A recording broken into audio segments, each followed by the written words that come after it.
Alright, so let's discuss this problem from rotational motion.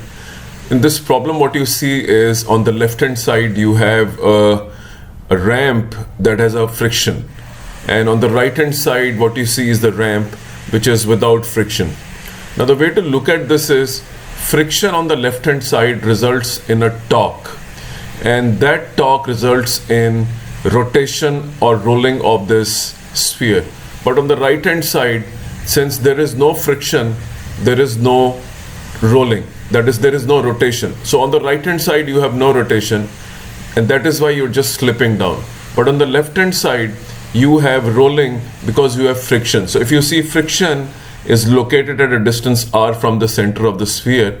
If you do a free body diagram and calculate the acceleration of the sphere on the left hand side, the acceleration of this sphere down the ramp comes out to be g sine theta upon 1 plus I by mr square. But on the right hand side, if you see, this sphere goes down the ramp without friction, and hence there is no rolling. It is a case of pure slipping. In case of pure slipping, if you do a free body diagram, the acceleration is g sine theta. If we divide the two accelerations of the left side and the right hand side, we will get the answer as 5 by 7. The moment of inertia of a solid sphere is to be taken as 2 by 5 mr square. Thank you.